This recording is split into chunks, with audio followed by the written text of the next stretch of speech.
I'm Charlotte McLeod with the Investing News Network, and here today with me is Peter Grandich of Peter Grandich and Company. Thank you so much for joining me. Always great to have you here. Same here, Charlotte. Thank you for having me as well. Of course, really nice to be catching up with you. Our last conversation was just over 3 months ago, but a lot has happened since then. If we look at the gold price, we've seen it really take off. It's spent a decent amount of time above 2,000, although we've pulled back a little bit since then. I want to get your take on that price activity. Do you think we are just taking a breather right now before we go higher? Well, in the short term, the gold market has been in actually a descending wedge formation since the highs near 2060. And that apex where the two trends meet is just about the end of June. So we still could basically go back and forth, but we should get a major decision between now and June 30th. And usually about 8 out of 10 times they break out to the upside in a falling wedge as we've seen. Longer term, what's real interesting now is we're over 10 years in what's been known as a cup and handle formation, both in gold and silver. The longer a technical formation builds a base, when it does move one way or another, the more powerful that move is going to be. So with fingers and toes crossed, that move is to the upside. There are a lot of fundamental reasons to justify why one would believe that. And even though we've kind of paid a price with pain going sideways, it's actually going to benefit the longer term move if I'm correct about it being to the upside. Okay, very interesting. And maybe we can talk about some of those fundamentals when it comes to gold. I remember in that previous conversation, you were really highlighting the importance of central bank gold buying, which I believe has continued into the first quarter. So any thoughts you can share there? Yeah, that still remains perhaps the number one issue, but a close second is the continuing movement away from the United States as a whole and the United States currency in part. There's clearly going to be a dividing up of zones in the world. It may not all fall under the BRIC. There may be separate ones that deal trading one with another, but it's not going to include either the dollar and or the U.S. As a trading partner. This is not idle chat. This isn't rumor. It's fact. It's developing. It's moving faster now than most believed it could. And I suspect that it will continue in that manner.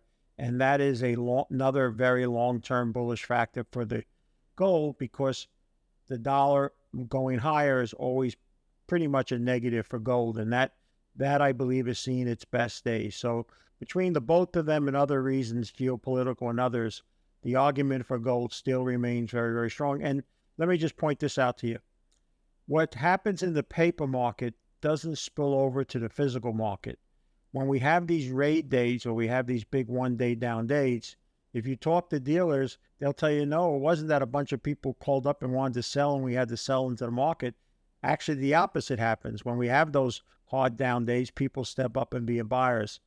The paper market still has an influence on the price of gold, but I think it's a dwindling influence. And the longer physical bullion is purchased by central banks and serious investors, which it looks like it is, the more bullish I believe we can be for the long term. Okay, a couple of really interesting points there that I think we should maybe pull on a little bit. The first one is this theme of de-dollarization or BRICS currency or the rise of other types of currencies. This is something that I've been hearing more and more about. And as you said, I've heard a lot of people saying, this is something we may have heard talked about for quite a while, but now it really seems like it's gaining legs. So any thoughts you can share there further about how we might actually see that play out? Well, we've seen it already in actual shrinkage of U.S. dollar reserves around the world. It's been fairly significant, and it's actually increased in speed. The rhetoric is being backed by substantiations by those who oppose the U.S. dollar. It's one thing to say it, it's another to actually take actions, and we're seeing hardcore actions. The surprise may be how fast, and I'm not in the camp that thinks they're going to come out with a currency to replace the U.S. dollar as a real reserve currency, but I do believe they're going to come out with something that'll be competitive and certainly allows them not to have to deal with the U.S. They've seen what the U.S. has done by weaponizing the dollar against Russia. No one would want that to happen to them either. That's another incentive. But I think the real key player, the waterfall event that made this a true reality to occur was Saudi Arabia's action.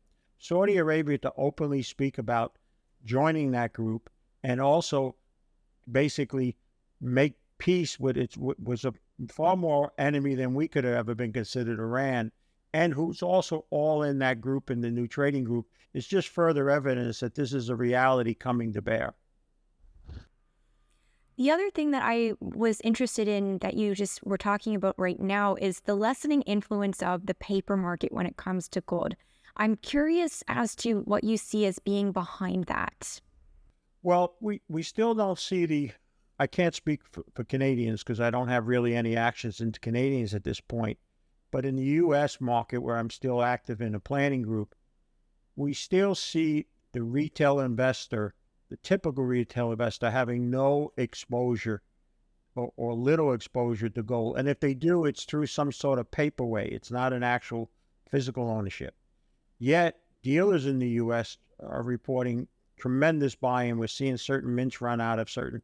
So somebody or groups past the typical normal investor is buying it. Now, one of the reasons why, Charlotte, I don't believe the retail people will get in until we get substantially above new highs is Wall Street treats gold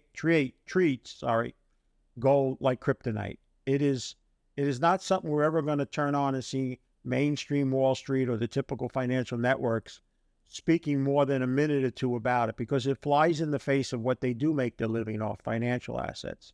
Plus, once one acquires physical bullion, it's hard for them to turn money on that. They're not going to collect a fee basically to manage it. They're not going to be able to easily switch it into other things.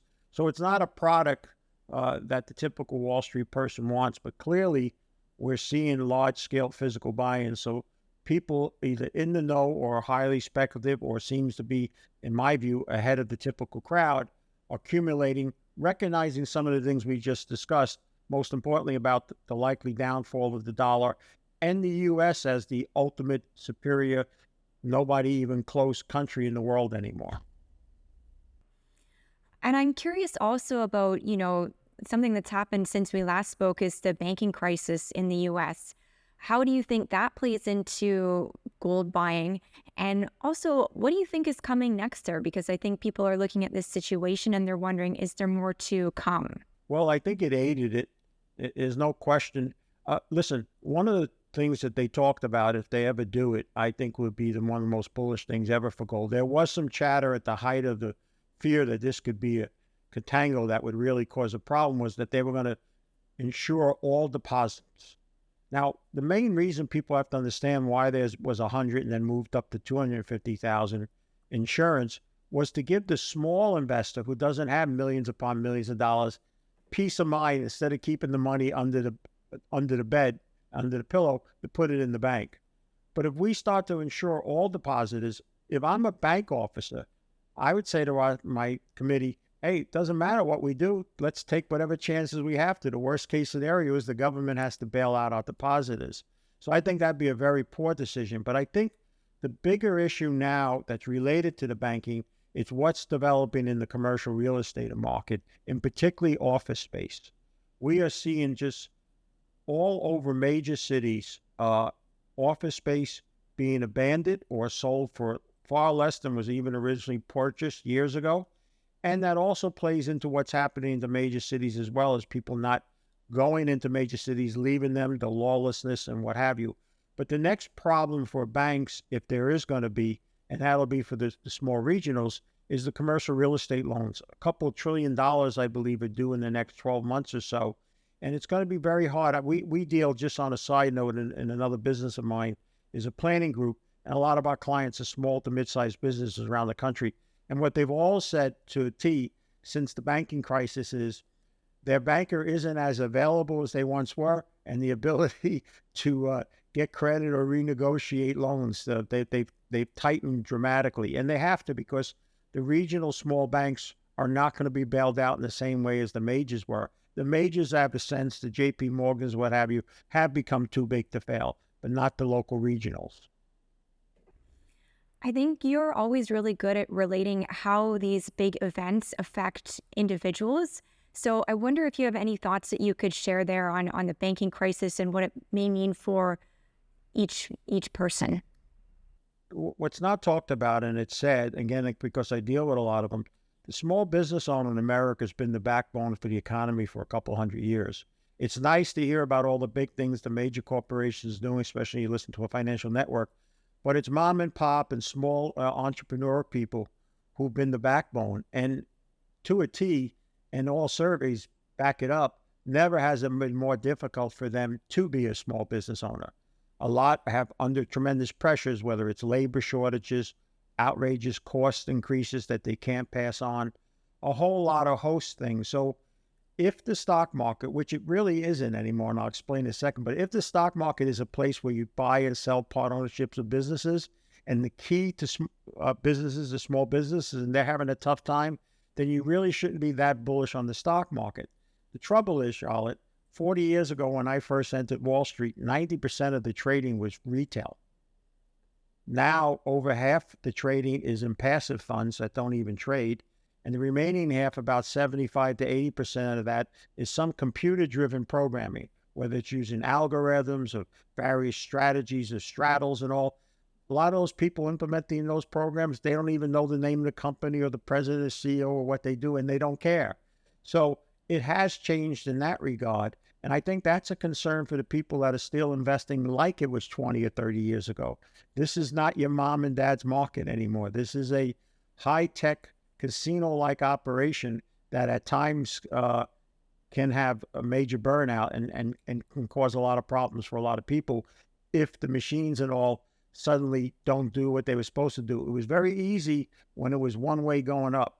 But now that we have somewhat of a two-way market, those machines could bear still troubles down the road. Now, Charlotte, I'm not in the camp that hasn't been, that's still looking for a 30 or 50% decline. But I'm also not in the camp that's looking for a 30 or 50% increase. I'm kind of like Switzerland, which really makes me popular among nobody. But I do think that one of the big things people need to understand is the market is dramatically different than it was, just the makeup of it, than just 10 or 20 years ago. I think that's definitely important. And I'm going to go on just a small tangent here for a moment. But, this year has really brought the rise of AI, and people are looking at how can I use that when I'm investing. So what are your thoughts there? Because that seems like it can be possibly a dangerous path for people. I think it's a very dangerous path. I mean, if I was a lot younger, I'm 67, so it may not impact me as somebody that may be 27 or 37. But mankind has always found to take wonderful inventions and turn them into bad as well as good. But this bit going bad is really concerning. I mean, you're talking about things that not only are we going to see a lot of typical jobs replaced, but also no one knows. It's amazing how things that we've used as science fiction when we watched it 30, 40, or 50 years ago, and how it's playing out now. I mean, if you look at the Jeffersons now, I'm giving my age away, but growing up watching them, and if you watch them now, how correct, whoever those people were, those cartoon makers, how many things that were shown there, like mobile phones and all the other things that ended up basically happening. And a lot of the past science fiction things where machines would take over ended up not well. And at the moment it's helping because it helped the stock market rally. A lot of money went into these things. We'll know we're reaching the peak when we hear a junior resource company's gone from mining into AI. So that probably would be the peak of that run. But overall, from a pure life impacting, there's some serious questions. And Musk, who I've been kind of impressed with him, just so you know, Charlotte, he's supposed to be the richest man in the world, but he seems to be more of a common man than the typical rich person. And he has been absolutely clearly very concerned about artificial intelligence and what it may be. So he will always have my ear, and I think he should be respected on the things, especially when it comes to technology. Okay, very interesting points. Thanks for sharing your thoughts on that topic. So if we look again more at the general market, so you said not expecting a huge crash, not also expecting a huge upturn. I want to look at what may be coming next from the Fed. We have the Fed meeting midway through this week. We'll get the results. We'll find out if they hike or if they pause or whatever they may choose to do. It seems like people are looking for that pause, but I'm wondering what you think we might see from the Fed this week. I think the market rallies even if they raise a 0.25, so long as the speech or the comments after that is, hey, we did raise it, but there's more chance of us pausing now in the near term than there was just a couple of months ago. The only way the market could sell off if somehow, and I think this is near impossible, especially as we speak, is going to raise it, 50 basis points or speak about a continuing, even though earlier, a few weeks ago, there were some Fed governors saying that we may still have to go higher. But I think all the things are right now for them to, hey, say, let's raise it 0.25.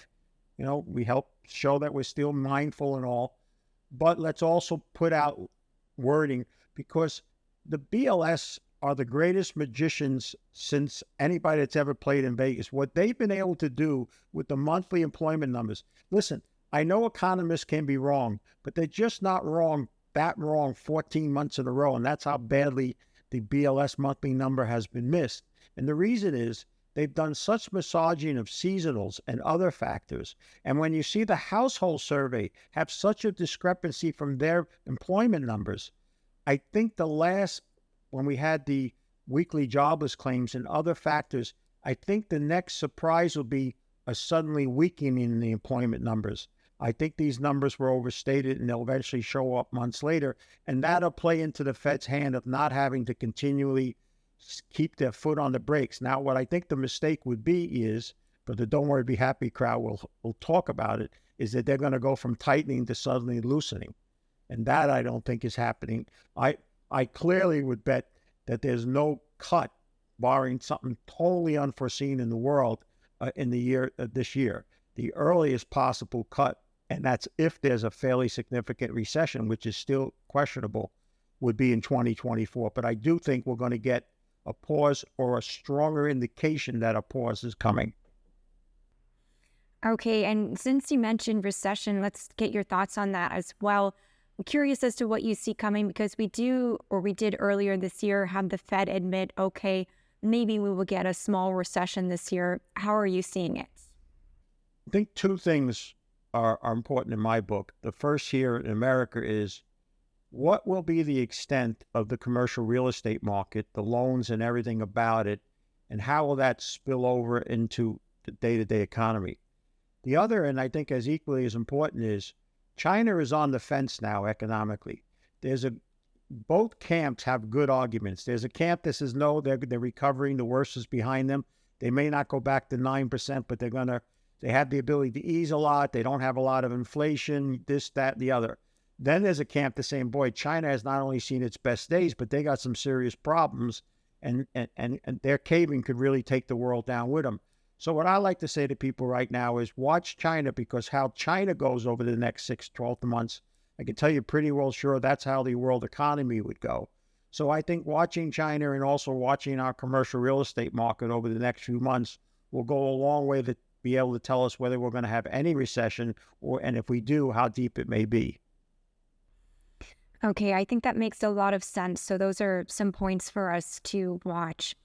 I want to get your thoughts moving in a completely different direction, or at least a little bit of a different direction, on uranium. So this is a sector that we know that you're quite bullish on, and prices are moving for uranium slowly but surely. They're going up, and I've been watching on Twitter the commentary there.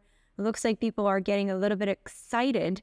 What are your thoughts on the market? What are you seeing? Well, you bring up Twitter. That was actually what got me out a year ago, because every poster was putting up rocket ships going off and talking $100. And for me, there was reason to take, profit taking. But the fundamental argument has never been better for uranium. My saying has always been, how goes Cameco, so goes the uranium market. They're the most bullish ever. Their quarterly reports are the most bullish ever. Their outlooks are the most bullish ever. And there's no way the world can go and have all the things it claims it wants over the next 10 or 20 years and not have nuclear energy be a major player in that. So like you, so long as not every other post is a rocket ship going up and everybody starts talking about 100, or, when I had a target from when it was under 20 at 75, And when it first got up into the 50s, people laughed and said, 75, that'll be 75 next week. You know, we're going 150. Slow but steady, the turtle wins the race. Right now, all things look good. They got a little ahead of themselves. I mean, if you're short-term oriented, there's a chance for a little pullback. But if there's anybody still that invested for years, that market still has a very long way to go before you can call it overvalued. Yeah, that was definitely going to be my next question because you have told us before it's the turtle in the race. It's slow and steady. But I was wondering if we're getting to the point where people, if they are not in, they should consider getting in right now. So any thoughts there further? Or maybe we can talk a little bit about portfolio construction as well when you look at uranium, because obviously you would include Cameco. How else might you structure that? I think the first way is to a few companies now that actually have physical ownership of it. You know, whether it's Sprott, there's a couple of new ones that have been introduced. There's not yet because there's just not enough publicly and won't be publicly producing companies to even have a mutual fund or exchange trade in front of them. They're still mostly exploration and development companies and all. I've erred, I guess, because I lost enough money over 40 years, especially the further you go down the food chain, that I was going to stick, Cameco was going to stay mine. I wasn't going to trade it so much. There are a few juniors out there. Just keep in mind that even if they're fortunate enough to find something and develop it, it may be 8-10 years before that actually becomes a producing mine. And by then the cycle could be over. So I really just think that it has a lot more safety than some other metals, but it's a more difficult one to play because there's not a lot of different vehicles on how to play it still. That's very true. And I have kind of the same question when it comes to copper. It's another sector that I remember you're feeling bullish about, but it's another one where how should you approach this, right? Because it is very slow. If you look at an explorer, there's a coming supply and demand crunch that a lot of people see coming for copper, but I would imagine you want to be involved with companies that will actually produce something in this cycle. Yeah, so I've certainly said that I didn't think it would go under 350, and it got down to that level. So anything substantially lower than that, then I was completely wrong. I think here's what it is. If your investing criteria is 6 months or less, there's still an opportunity to possibly buy them a little cheaper. There's two things pressing against copper at the moment. Still the talk of recessions. They're seeing the oil price come down. They're seeing a lot of reasons. Copper has always been viewed as just in normal cycle times, a canary in the coal mine that, you know, when economies get weak, copper goes down, and that was true from the past. But even this is being questioned now, but if we're having this truly great electrification of the world, there is clearly nowhere near the amount of copper readily available to supply the needs for that. In fact, there's probably been less significant new discoveries in copper that I can recall that can come on in the next 5-10 years since I started 40 years ago. So if there isn't a bad recession, or better yet, there's no recession or even a slight pickup in economies, and the electrification movement continues, they're going to need $5 or $6 copper price to really drive the tens of billions, if not hundreds of billions of dollars that's going to need to go into CapEx to go out into a world where miners now go, listen, there's not a lot of safe places anymore. Charlotte, I like to say this all the time. 30 years ago, we could have spun a globe here, point our finger without looking and go, yeah, it's okay to go to that country. Not anymore. There's a lot of places in the world that just miners are going to think twice or not even consider going that they would have 20 or 30 years ago. And what the copper miners are doing right now are smart. It's what the oil companies did. Instead of going spending and borrowing like crazy to explore for new stuff, they're trying to acquire all they can of existing. And then once that's dried up, then they're going to have to go out into that. That's why emerging producers in copper in good areas, for me, good areas is North America. I still don't have any. I might be fearful of California, but the United States as a whole, and most of Canada as a whole, coming producers or small producers, but likely to increase higher, they're going to be the targets of of increased M&A. We just saw it this morning. A lady put out a very good statistic of how little money went into new exploration in 2022. And looking back several years, how much less than it was 10 or 20 years ago.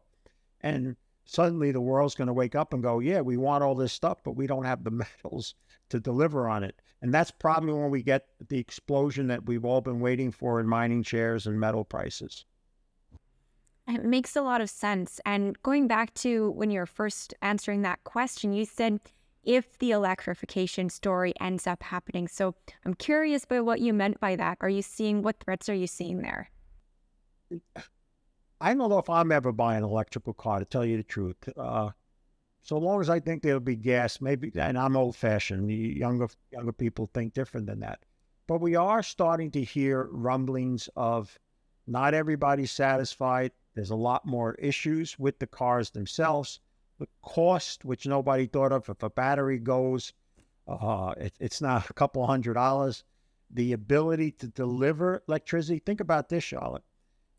I don't know as much in Canada, but in the last couple of years in the U.S., there have been many brownouts and blackouts because you just couldn't deliver electricity. Well, if we're going to go from whatever the number is now, double or triple the amount of cars will be electric in the next 5 or 10 years. If we don't increase that power production and the structures to deliver it, I was told one time about 4 or 5 years ago by somebody that knows a lot about the electrical grid system. His joke was it's so old that Thomas Edison installed some of it. And it's true. We have a broken way in the United States. And again, I can't speak for Canada. The grids are not all connected. There's a lot of money that's going to be needed to spend. And it's great for politicians who just proved again with our debt crisis that they can spend money that we don't have. But there's a lot of money that's going to be needed. So there is, I think, a pause that one should have, that it's not going to be just like that.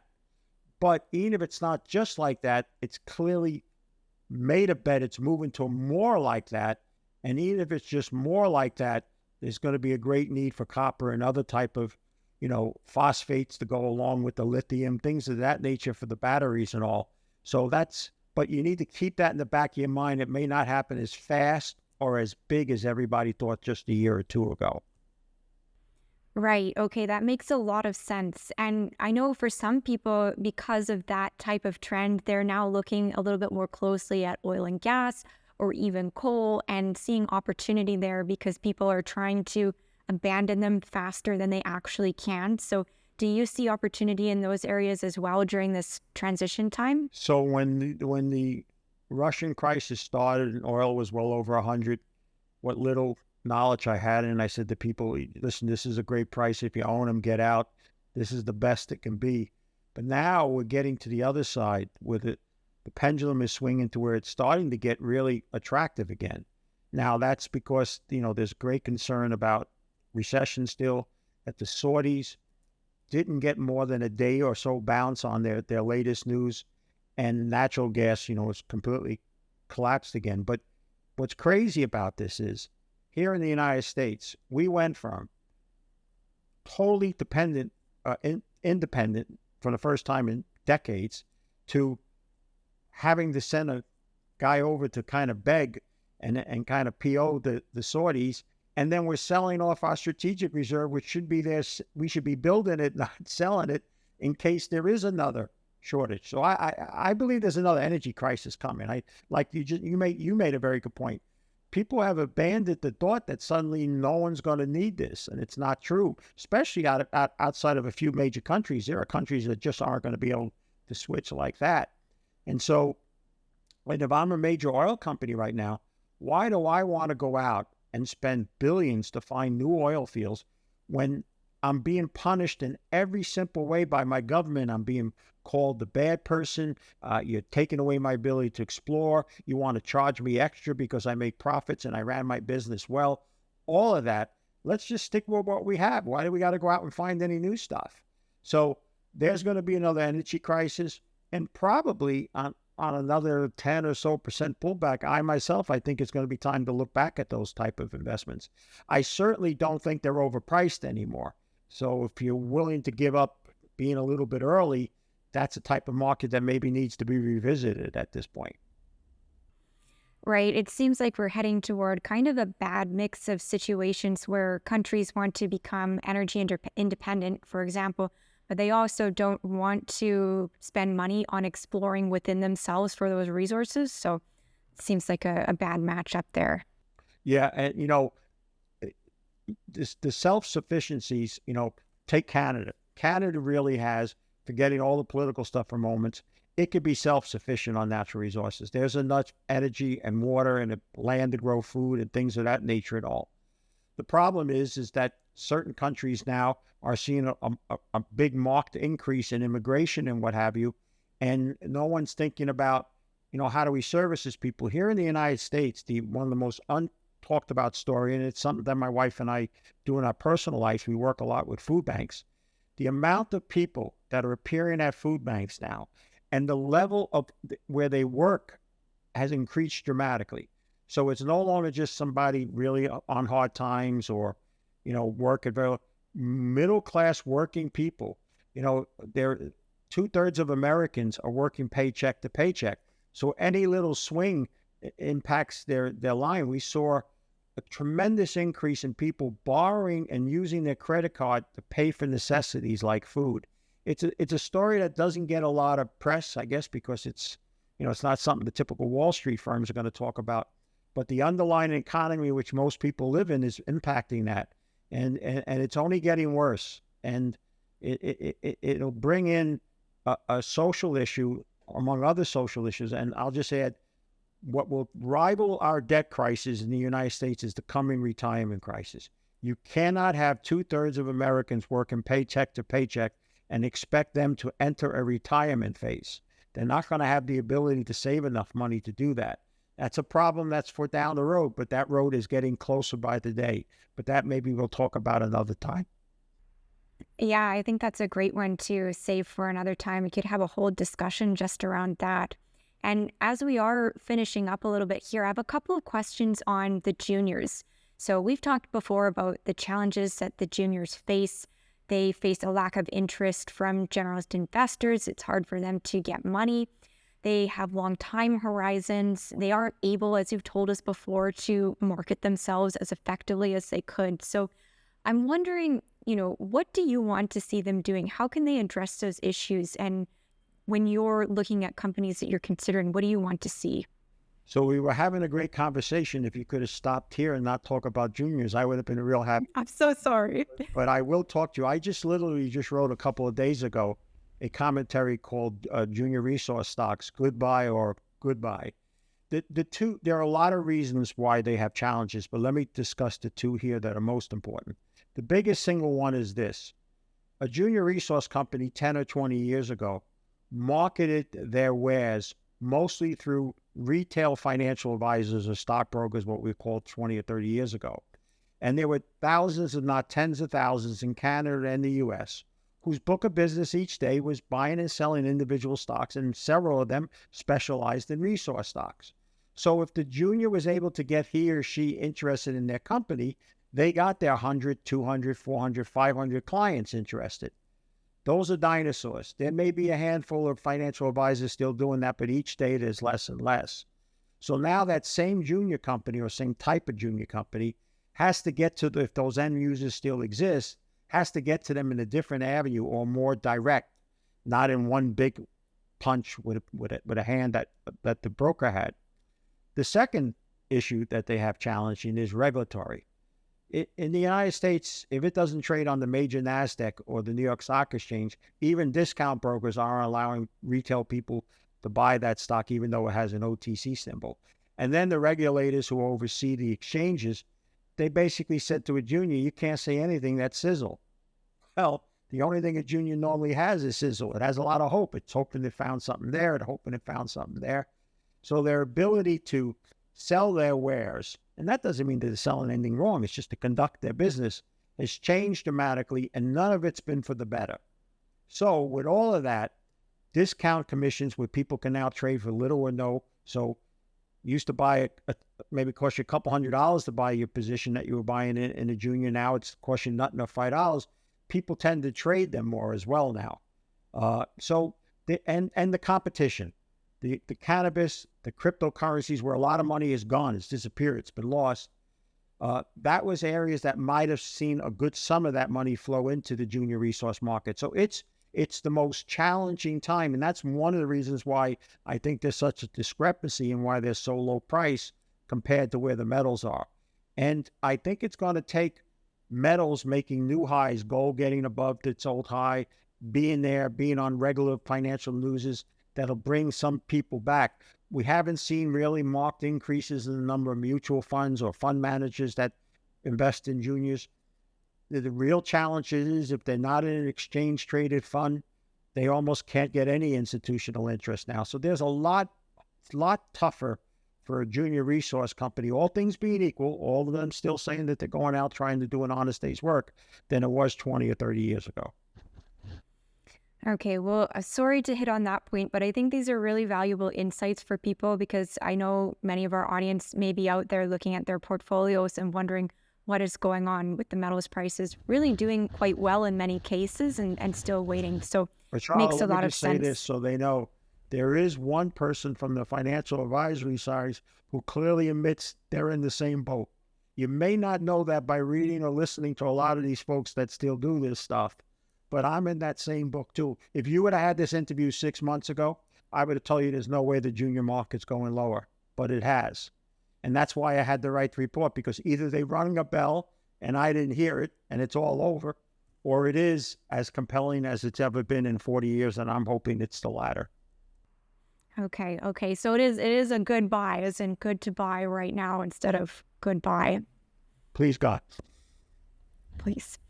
All right. I will wrap it up there unless you had any other thoughts that you wanted to share with the audience. Well, I would say that, and why one of the reasons why I wanted to come on with you is the service that you're providing now is far more useful than turning on a typical financial network now. Financial networks have become so one-sided and so much against many of the things we spoke about, the markets that we spoke about. So I only hope that people like myself help contribute to your viewership and the work that you kind of do, because if you only could count on the major financial networks, at least here in the U.S., you're really going to be up the creek without a paddle. So thank you for being who you are and the group that you represent. Well, thank you as well so much for coming on to share your thoughts. I think it's always so valuable for the audience to hear what you have to say about the markets. Thank you. Really great to have you. God bless. All right. Thank you. And once again, I'm Charlotte McLeod with the Investing News Network, and this is Peter Grandich with Peter Grandich and Company.